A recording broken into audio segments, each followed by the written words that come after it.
Guys, कैसे हैं आप सभी लोग। तो आज मैं कंटिन्यू करने वाला हूँ जी सोलो लेवलिंग के सीजन 1 के एपिसोड नंबर 2 को। तो उससे पहले अगर आपने मेरा सीजन 1 के एपिसोड नंबर 1 नहीं देखा तो उसको देख के आ जाना। तो हम अब कंटिन्यू करते हैं एक छोटे से इंट्रो के साथ।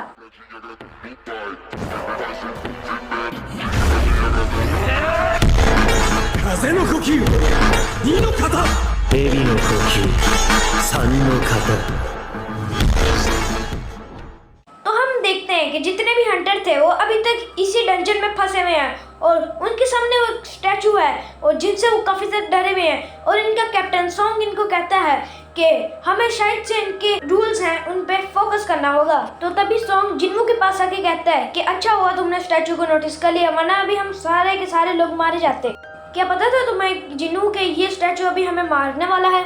और जिन्नू सॉन्ग के हाथों को नोटिस करता है, वहाँ पे उसका हाथ होता है और यहाँ पे सॉन्ग जिन्नू से अपनी ब्लीडिंग को रोकने के लिए मदद मांगता है और जिन्नू उसको बैंडेज लगाने लग जाता है। और जिन्नू कहता है कि अगर यूं ही सही होती तो मैं उसको आपको हील करने के लिए मदद मांगता। वो एक बी रैंक की हंटर है मगर वो फिर भी ई रैंक या डी रैंक के ही डंजन पे जाती है क्योंकि वो काफी ज्यादा डेथ से डर जाती है। और जिन्नू कहता है मैं तो इतना कमजोर, और हो सकता है ये डंजन ए रैंक का हो और या फिर एस रैंक का भी हो सकता है। और सॉन्ग कहता है यहाँ पे जो उनसे भी गॉड की बात हो रही है ये यही वाली मूर्ति होगी। और सॉन्ग जिन्नू को कहता है कि मुझे नहीं लगता कि हम लोग उसके अपोनेंट हैं, अगर हम लोग उसके अपोनेंट होते तो वो हमें अभी तक मार चुका होता।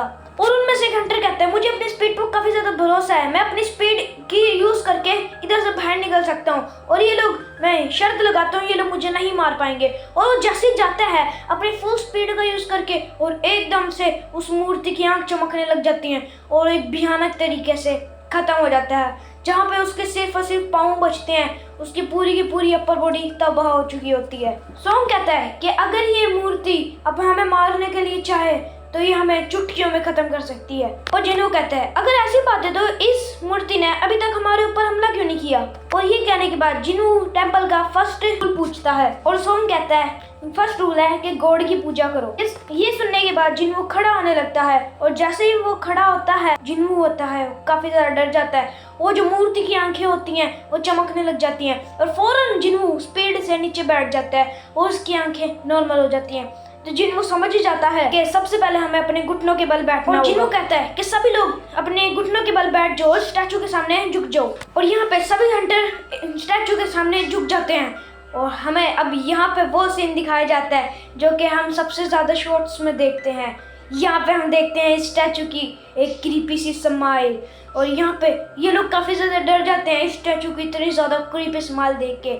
और यहाँ पे शिंटा खड़ा हो जाता है और कहता है देखो अभी स्टैचू हमारे ऊपर नहीं हमला कर रहा। और शिंटा को देख के बाकी के भी हंटर खड़े हो जाते हैं। मगर यहाँ पे आता है एक ट्विस्ट, जो स्टैचू ऑफ गॉड बैठा हुआ था वो अपने क्राउन से उठ जाता है, यानी कि गाइस मैं पता नहीं क्या बोल रहा हूँ, अपने थ्रोन से उठ जाता है। और यहाँ पे हम देखते हैं ये लोग काफी ज्यादा डर जाते हैं और ये लोग उसके सामने सर झुका लेते हैं और वो स्टैचू सामने बढ़ने लग जाता है और ये लोग इधर उधर भागने का प्लान बना रहे होते हैं। और जिन्नू सॉन्ग से दूसरा रूल पूछता है जो कि होता है गॉड को प्रे करो। और उनमें से एक हंटर कहता है कि मुझे पता है गॉड को प्रे कैसे करते हैं और उसके सामने जाके बैठ के कुछ मांगने लगता है और बड़बड़ाने लग जाता है। और हम यहाँ पे देखते हैं कि वो जो स्टैचू होता है वो काफ़ी ज़्यादा क्रीपी स्माइल करता है और वो एकदम से उसके ऊपर अपना पाँव रखने देता है। उस हंटर का खून फ्लोर पर फैला हुआ देख के ये लोग काफी ज्यादा डर जाते हैं। उसके बाद वो स्टैचू फिर से आगे बढ़ने लग जाते हैं और ये देख के माशिमा और शिंटा यहाँ से भागने लग जाते हैं। और अगली बारी होती है इस लड़की की और वो भी कुचली जाती है। और यहाँ पे सॉन्ग कहता है कि हमें एक साथ रहना सही नहीं रहेगा और ये लोग अलग अलग होके भागने लग जाते हैं। और हम देखते हैं कि ये लोग काफी ज्यादा अलग अलग होके भाग रहे हैं। और यहाँ पे जो जिंटा होता है वो अपनी फैमिली को याद करता है और वो काफी स्पीड में भागने लग जाते हैं मगर वो बीच में से आधा कट जाता है। और यूई के साथ भागते भागते जिन्नू सोचता है कि गॉड को हम प्रेस कैसे करें। और जिन्नू कहता है कि मैं यूई को अकेले नहीं छोड़ सकता। और जिन्नू बाकी के स्टैचू को देखते हैं और एक स्टैचू एक हंटर को बहुत ही बुरी तरीके से खत्म कर देता है।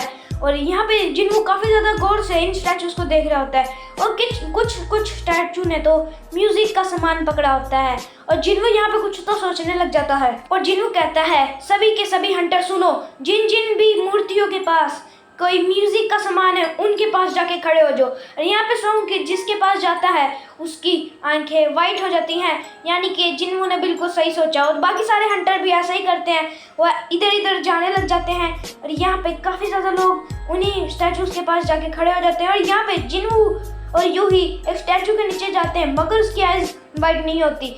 तो जिन्हों समझ जाता है कि हम में से किसी एक को इधर ही रहना पड़ेगा, यानी कि 2 लोग इधर नहीं रह सकते। और हम देखते हैं कि जिन्हों अब भाग के आखिरी वाले स्टैचू के पास जा रहा है, मगर गॉड ऑफ स्टैचू भी उसके पीछे ही है जिन्हों को मारने के लिए। और यहाँ पे जिन्हों काफ़ी ज़्यादा मुश्किल से बचता है और गलती से वो एक गलत स्टैचू के नीचे चला जाता है और वो जिन्हों को अपने शील्ड से हमला करता है। और यहाँ पे जिन्हों ख़त्म नहीं होता, मगर यूही काफ़ी ज़्यादा ज़ोर से चलाती है और जिन्हों के सर से खून आ रहा होता है। और वो गॉड जो स्टैचू जिन्हों पे हमला करता है, मगर जिन्हों काफ़ी ज़्यादा मुश्किलों से रेंगता आखिरी स्टैचू के भी पास चला जाता है। और जिन्हों कहता है कि यही तरीका है गॉड को प्रेज करने का। और यहाँ पे गॉड जो स्टैचू भी शांत हो जाता है और ये गॉड क्रीपी से स्माइल करना भी बंद कर देता है। और यूं ही जिन्हों के पास आती है और देखती है कि जिन्हों का एक पाँव भी कट चुका है और वो उसको हील करने लग जाती है। और यहाँ पे हम देखते हैं कि काफ़ी ज़्यादा हंटर काफ़ी ज़्यादा घबराए हुए हैं। और यहाँ पे हम देखते हैं कि ज़मीन के नीचे से एक चीज़ निकलती है और यहाँ पे जिन्हों समझ जाता है कि ये गॉड को अपना एक सैक्रिफाइस देने की जगह होती है। और ये जिन्हों कहते हैं कि हम में से किसी एक को शायद से इधर सैक्रिफाइस देना होगा यानी। और यहाँ पे काफ़ी ज़्यादा लोग डर जाते हैं और वो कहता है कि सॉन्ग सब कुछ तुम्हारी वजह से हो रहा है, तुम्हें ही अपना सैक्रिफाइस देना होगा। और सॉन्ग यहाँ पे मान भी जाता है और ये लोग काफ़ी ज़्यादा हैरान हो जाते हैं कि सॉन्ग इतनी आसानी से कैसे मान सकता है अपना सैक्रिफाइस देने के लिए। और यहाँ पे जिन्हों को सोचता है कि हम लोग इतने हैं और एक का सैक्रिफाइस ऐसे तो हो नहीं सकता। और सॉन्ग उधर जाता है और एक फ्लेम उधर चलने लग जाती है और जिन्हों कहता है कि इधर कुछ तो मसला है, शायद से हमें और भी हंटर चाहिए होंगे उधर जाने के लिए। और ये जिन्हों कहता है कि मुझे उधर ले जाओ। और जैसे ही वो उधर जाते हैं 3 फ्लेम और बन जाती है और जिन्हों कहते हैं कि हाँ मैं समझ गया, हम सबको ही इधर आना पड़ेगा। और ये लोग समझ जाते हैं कि इधर सबको आना पड़ेगा और ये लोग इधर आ भी जाते हैं। और यहाँ पे हम देखते हैं कि उसके साथ ही एक और भी सर्कल होता है और यहाँ पे हम देखते हैं माशिमा और यूही इधर आते हैं और सभी की सभी फ्लेम चलने लग जाती हैं और एकदम से एक लाइटनिंग आती है जो कि उन सभी फ्लेम को ब्लू फ्लेम के साथ जोड़ देती है और एक और सर्कल बनता है और साइड में ब्लू फ्लेम लग जाती हैं। और वहाँ पे हम देखते हैं कि दरवाज़ा खुल जाता है और सभी के सभी स्टैचू को ये लोग देखने लग जाते हैं और सभी के सभी स्टैचू उनके ऊपर हमला करते हैं जब ये लोग उनको देख नहीं रहे होते हैं। जिन्हों कहते हैं कि इन सभी स्टैचूज़ को देखते रहो वरना हमारे ऊपर हमला कर देंगे। और जिन्हों कहता है कि जिसने भी आंखें हटाई वो मारा जाएगा। और जिन्हों उसको एक बचपन के गेम के साथ कंपेयर करता है कि जब हम आंखें हटाएंगे तो सामने वाला हमारी तरफ बढ़ेगा। और यही गेम आज इनके साथ मौत की तरह चल रही है और ये लोग काफ़ी ज़्यादा मुश्किल से इनके ऊपर आंखें टिका के रखे होते हैं।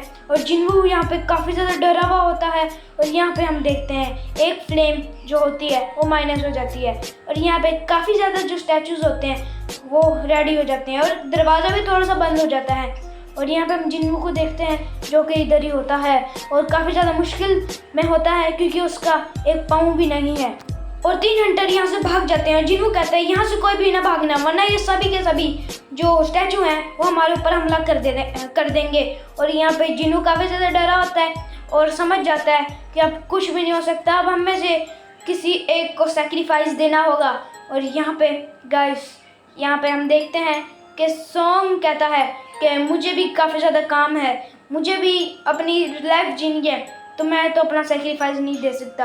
और जिन्हों को पता था कि हमेशा इसके साथ ऐसा ही होता है और जिन्हों को ही अपना सेक्रीफाइस देना होगा। और यहाँ पे स्टैचू भी रेडी हो जाते हैं जिन्हों को ख़त्म करने के लिए। और यहाँ पे हम देखते हैं कि जिन्हों काफ़ी ज़्यादा रो रहा होता है क्योंकि उसकी जो मदर है वो बीमार है और जब जिन्हों मर जाएगा तो उसकी फैमिली का ख्याल कौन रखेगा। और जिन्हों सॉन्ग को कहता है कि हम में से किसी को सैक्रिफाइस देना होगा, तो आप यहाँ से यूही को लेके भाग जाओ क्योंकि यूही अपनी बॉडी को मूव नहीं कर पा रही। और यहाँ पे यूही मना करती है कि मैं नहीं जा सकती। और यहाँ पे यूही कहती है कि चलो तुम्हारा ये एक जो मैजिक स्टोन है वो मेरे पास है और हाँ अब तुम्हें वापस आना होगा जिन्वू, और यहाँ पे सॉन्ग यूही को बेहोश कर देता है और अपने साथ ले जाता है। और यहाँ पे सारी की सारी ऑरेंज फ्लेम बंद हो जाती हैं, यानी कि इधर सिर्फ और सिर्फ जिन्वू बचा और पूरा का पूरा दरवाजा बंद हो जाता है और सभी के सभी स्टैचूज जिन्वू की तरफ आते हैं। और जिन्वू सोच लेता है कि अभी ये मेरे मरने का टाइम है, मगर मैं मरते वक्त भी इन लोगों का सामना करूंगा। और जिन्वू इनको हमला तो करता है और एक स्टैचू जिन्वू के ऊपर तलवार फेंक के मारता है, जिससे जिन्वू बच जाता है। और एक स्टैचू जिन्वू का हाथ काटता है और दूसरा स्टैचू टांग काटता है और यहाँ पे जिन्वू के पेट से एक स्पेयर आर पार कर देता है और यहाँ पे जिन्वू की डेथ हो जाती है। मगर मरने से पहले जिन्वू के सामने एक स्क्रीन आती है और जहाँ पे लिखता है कि 0.2 सेकंड में तुम्हारा हार्ट बंद हो जाएगा, क्या तुम इस गेम को प्ले करना चाहते हो? और कोई तो इसको यस कर देता है, यस को दबा देता है यानी। और गाइज यहीं से हमारा जो एपिसोड होता है वो ख़त्म हो जाता है। सो गाइज आपको सोलो लेवलिंग के सीजन 1 के एपिसोड नंबर 2 कैसा लगा? तो गाइज मैंने देखा है आपने मेरे पिछले वीडियो पे कोई भी सपोर्ट नहीं दिखाया, उस पर 0 व्यूज़ हैं। और हाँ, बस वैसे मैं अपनी उम्मीदों को लेके अपने चैनल को कंटिन्यू करता जाऊँगा। तो हाँ, ये अब आपके ऊपर है कि आप लोग मुझे एक बड़ा क्रिएटर, बड़ा एनीमे क्रिएटर बनाना चाहते हो या नहीं। तो बाय बाय गाइज, सायोनारा।